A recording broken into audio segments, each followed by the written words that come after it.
Just 107 days after her entry into the 2024 presidential race, Vice President Kamala Harris will be ending her historic campaign at a place that's central to her biography. She's going to be hosting her campaign's election night watch party at her alma mater at Howard University in Washington, D.C. And this, of course, to us as a news organization, this is of practical importance to know, right? We need to know where very important news is going to be coming from the campaign and the candidate on Tuesday night, whether it's a victory speech or a concession speech or a hold on, my opponent is about to give a fake victory speech, but don't fall for it. We need to know where that's all coming from. But of course, that location also just seems important. It has political significance and sort of psychological heft in terms of where Kamala Harris has decided to bring this campaign home. Her own history there at that incredibly important historic Black institution. Joining us now is Michele Norris. You know her from her years of very high-profile service at National Public Radio. Most recently, you have also seen Michele Norris's name in the news because when the billionaire owner of the Washington Post, Jeff Bezos, blocked the paper's editorial board from making its presidential endorsement, Michele Norris resigned from her position as a columnist at the Post. But tonight, we can announce that she is joining MSNBC as a senior contributing editor. She will be there for us at Howard University on election night. Michele Norris, it is an honor to join you as a colleague. Thank you so much. Glad to be a part of the family. Yeah, we are really, really, you make us think better of ourselves that you are here among us.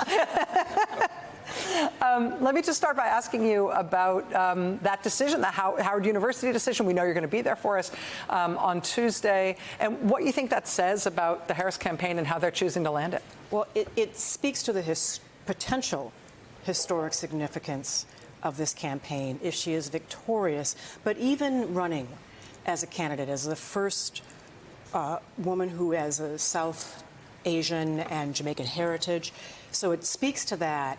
But it also says something about the importance of the word "we" in her campaign. You know, she's always talked about bringing people along with her. And when you hear Donald Trump, so often he's talking about policy that feels like he's doing something to America instead of for America. And by going to Howard, she is reaching back to an important milestone and saying, I'm bringing you along with me. I'm creating an America that's about unity. I'm willing to work across the aisle. And although she will be at an historically Black college, you are going to see a rainbow of people, which is something that you probably will not see wherever Donald Trump is, which is something you have not seen at all of his rallies. So it is a culmination of her campaign and this historic moment, and she's reaching into it in ways that she hasn't in the campaign, because she hasn't really leaned into her gender, or hasn't leaned into her Blackness, or her South Asianness, or her Caribbeanness. But in this case, she is saying, I am all of that.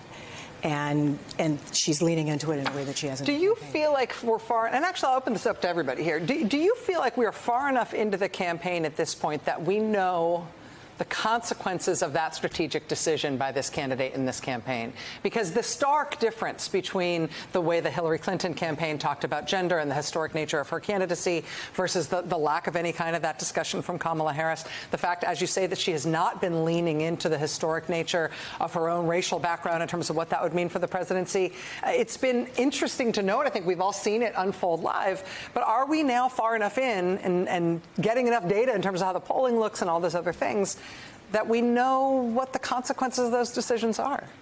You know, it's interesting. She's not leaning into it, but I want to make one clarification. She's not running away from it either. Right. Sure, right. You know, she went and spoke to Charlemagne the God. She's talked about it, but in ways that are nuanced. It's, you know, it's not necessarily, I am woman, hear me roar. I am woman, I have stuff to do. I am a woman, and I understand the issues that are important to women with the change in Roe v. Wade, with also what that means for women across the board, because it's not just abortion. It means in Iowa, for instance, you know, they're having a hard time holding on to doctors or recruiting doctors because of that 6-week abortion ban. So that affects women across the board. And she's saying, I understand those issues. I think that it's also an indication that she just didn't have time. You know, when you're running a sprint, normally a campaign is a marathon, and this was a sprint. And so she had to focus more on the issues and not be distracted by some of the issues around. And I'm not saying that race and gender are a distraction, but it was sometimes used to try to pull her off her message, and she stayed on message. Can I ask you, Michelle, because, you know, I think we talk a lot about, and I think the media gets captivated every 4 years by this narrative that any minute now the black men are running over to the Republican Party. It's their favorite, it's the train that's never late. But the thing we actually don't talk about, right? We just never actually talk about white voters that much. Yeah. And it's been interesting to me that one of the stories that really hasn't been told is the fact that a black and Southeast Asian woman is polling at 49 and 50% in the United States of America, in these United States, which means that she is winning a significant share of white voters at the Obama level. And that in this 100-day campaign, she's done something Hillary Clinton couldn't do, which is get white women to talk to each other about why they might want to join the coalition of other women of color. And that seems to be happening. We feel it in the Iowa poll that at least that's what they're telling pollsters, is that no, Roe changed their minds. Do you think that that's what do you make of that? I think it's part of the discipline that she showed in this campaign. She understood that abortion was going to be important. Remember, she was talking about this before July 21st, yes, when she actually stepped in. So she was ready with that message. But she's also talking about kitchen table issues.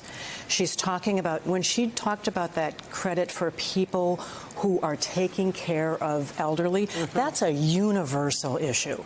And especially at a moment where baby boomers are marching beyond middle age, that's something that hits a lot of people. And I think what we may see also is that she picked up a lot of white young voters. You know, even while the Trump campaign was working very hard, particularly to go after young white men, a lot of people get close to that, and it's almost like when you're at the carnival and you're about to ride one of those kind of rickety rides and you see that, that sign, ride at your own risk, and you kind of get close to it and you think, I'm not sure that I want to do that. She's asked people to think about the America that they want to live in a very effective way, and I think the polls show that. Yeah, and that makes, and underscoring the point that we've been talking about all night, that we heard from David Plouffe earlier tonight, about how the closing message for people who are deciding at the very end both who they're going to vote for and, importantly, whether to vote, that risk factor that you're describing may be everything. Michelle Norris, we are honored to have you among us. Thank you so much. Good to be here. All right. Thank you.